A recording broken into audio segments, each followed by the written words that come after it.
This is Chapter 7 in a series of media resources accompanying the Starting Point Conversation Guide.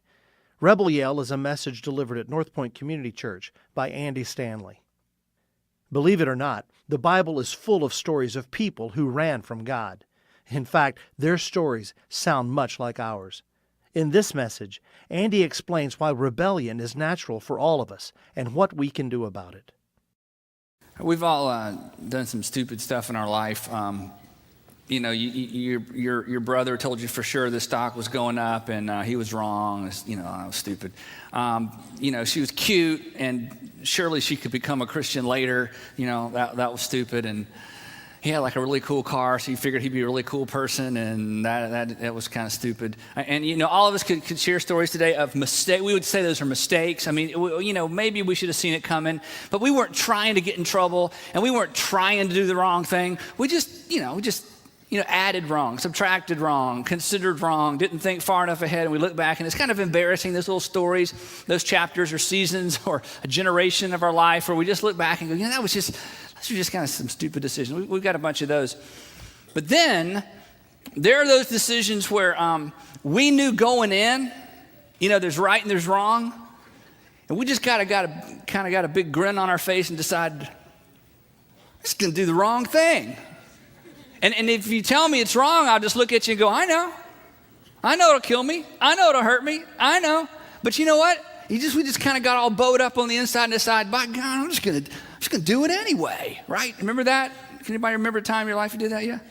See, when I ask that question, everybody gets a grin on their face. I say, yeah, I remember that. And you remember in that season or that moment or that spring break or that weekend or that year, or maybe some of you are still in it right now. Do you remember how empowering it feels to be kind of a rebel?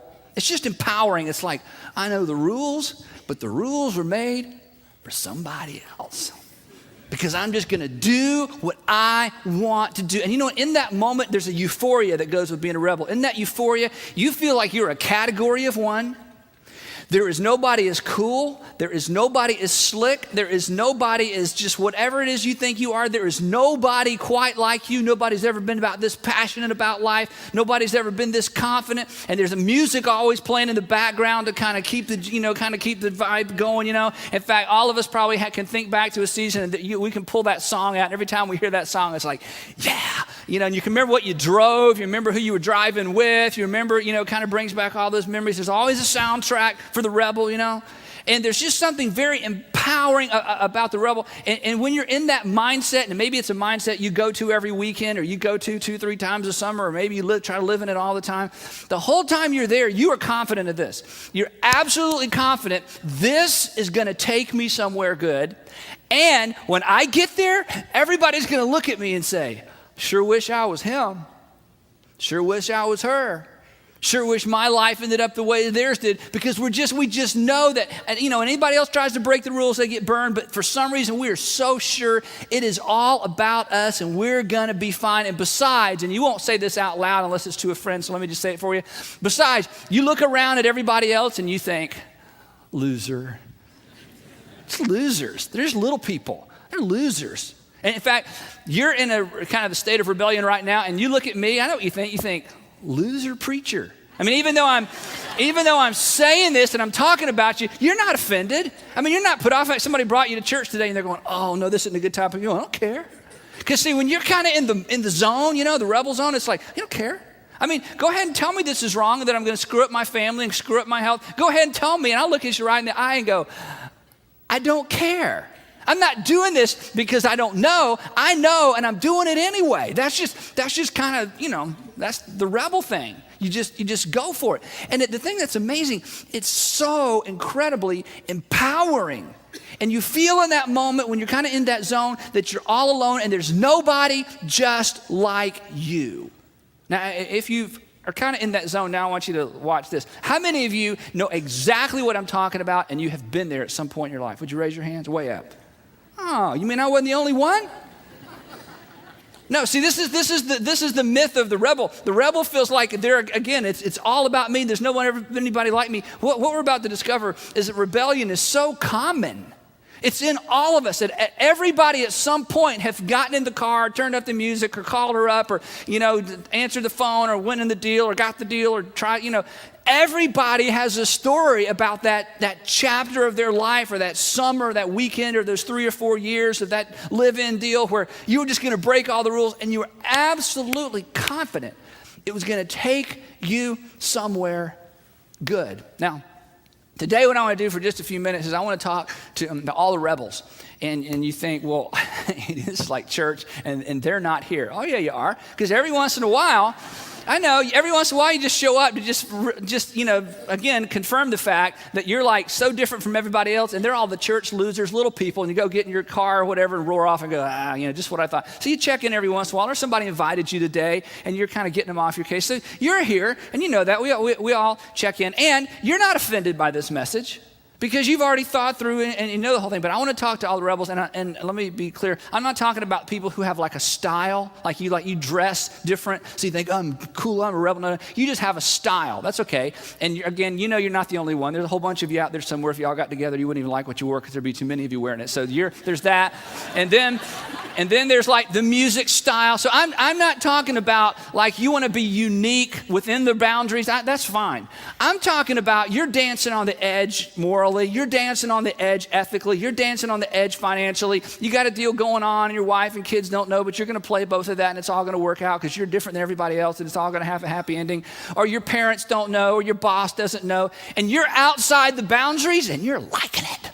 And you're outside the lines, and it is empowering. And you're outside the lines, and there's just nothing like it. I just want to talk to you a few minutes, and let me kind of give you a heads up. My goal today isn't to talk you out of it, which would be a waste of time, because you're not going to let some message, kind of wreck your life. And I'm not going to tell you anything I'm going to tell you one thing you didn't know, but other than that, this isn't going to be like really, it's bad for me? Smoking will kill me? You mean really? This isn't, you already know. I mean, that's the great thing about the rebel. They're so smart. Have you ever tried to tell them something? The rebel will never look at you and go, I didn't know that. If I had known that, I don't do that. They go, I know. I don't care. Read my lips. I don't care. Okay. So my goal isn't to try to get you to change anything. I do want to just tell you one thing that's going to be helpful. It's going to be helpful as you sort of go about your one of a kind, nobody's going to stop me now kind of life. And this will be helpful now and later. So I'm just going to share one principle with you. And the reason I want to talk about it is because the Bible has so much to say about rebels and the rebellion. It's amazing. In fact, the Bible explains how it got started. It talks about the Garden of Eden where we had the first act of rebellion. Now, this is kind of cool. Imagine being a rebel in the Garden of Eden. There's just one rule. See, the cool thing about being a rebel, now you can break rules every which way you go. But in the Garden of Eden, it's like, what are we going to do? I don't know. There's no speed limit. There's no roads. There's nobody to, just one rule. Just don't eat of the tree. Let's go eat of the tree. It's the only way to be a rebel. So that's how the whole thing got started, okay? And then from there, this is great. From there, the entire Old Testament is the story of rebels. I mean, in fact, if you took your Bible and grab the pages from 1st and 2nd Samuel, 1st, 2nd Kings, 1st, 2nd Chronicles, those 6 books of the Bible that perhaps you've never read. Those 6 books of the Bible, they're history, and they're all about the nation of Israel, and they're about dozens of men and women, kings and queens and all kinds of people who, some of them obeyed God and some of them disobeyed. Most of them disobeyed, and it's really the story of what happens when powerful, wealthy people decide, you know what, I don't need the law and I don't need God, and I can control the outcomes. I can control my destiny. And that whole big chunk of scripture is all about the rebel. So here's the thing. I know when you're kind of in the rebel zone, you feel like I'm one of a kind, nobody's like me. But you start reading that, you realize, gosh, I'm not so unique after all. And here's the thing. God knows all about rebellion, and God knows all about rebels. There's no new information, and he's not up in heaven going, what are we going to do? Because you read the Old Testament, you're going, yeah, he's been through this like over and over and over and over and over. So today, we're going to actually look at one story of one king, and we're going to learn this one really helpful principle about rebellion that whether you're in or out or headed into it or just coming out, it's going to be helpful. But let me kind of give you the big picture, and if you're not going to listen to the rest of the sermon, you just give me about 5 minutes and you check out. Here's the part for you, then you can check out and draw notes or whatever, text message, and whatever you want to do. So let me just give you this is the one part you got to pay attention to. From God's perspective, I try to think of a good illustration. From God's perspective, the rebel looks a lot like the The guy, he either turn on the news or turn on the television, or the news or your program gets interrupted, and there's a little commentator up in the corner, and then they show you from a helicopter a highway, and there's somebody who's on the highway running from the police. You remember this? You see this all the time? And the commentator's up in the corner going, yeah, they're on I-95, they're headed east. Looks like they're driving about 95 miles an hour. Whoa, look at my, and you look on the screen, and there's this little bitty black car going in and out of highway, in and out of traffic, in and out of traffic, in and out of traffic, in and out of traffic. And you're looking from the helicopter going, wow, look at that guy go, you know. Now, that is rebellion from God's perspective. See, inside the car, you know what's going on inside the car? Here's this one guy all by himself going 105 miles an hour with the music cranked up going, I'm going to escape. I'm going to outrun him, because he looks in the rearview mirror, and what does he see? Nothing. He maybe way back there's like one police car, and he's thinking, born to be wild, you know. Then I'm Jesse James, you know. I'm the Bonnie and Clyde. I've got it all rolled into one, and I'm good. You know, nobody's going to stop me now. Meanwhile, we're at home eating our cereal, watching him. From his perspective, I'm all alone, maybe one little police car, they're never going to stop me. You're thinking, dude, not only do the police know where you are, everybody in America knows where you are. And there's only one of three outcomes, and we hope it's the worst one, because that's the most fun thing to watch on television. You know, don't stop your car and jump over the guardrail and run up the hill like most idiots. I mean, don't do that one. Crash into something. We want to see a wreck. We want to see you crash into something. We want to see you fall out on the pavement, you know, bloody, and the policeman, you know, dudes, you know, this is exciting. But we know how it's going to end. I mean, there's only one of three options. You know, you crash into something and die. You crash into something and live, or you park it and jump over the guardrail and run up the grass embankment and get caught. Or, you know, or the best one, the one I saw, maybe you saw this, from the helicopter. We see the guy jump out and run through a neighborhood and crawl into a dumpster to hide. I'm thinking, my kids, everybody knows where you are. But see, you know what he's thinking? He's thinking,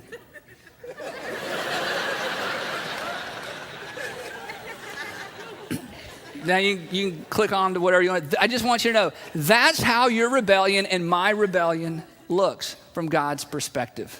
Like, where do they think they're going to go?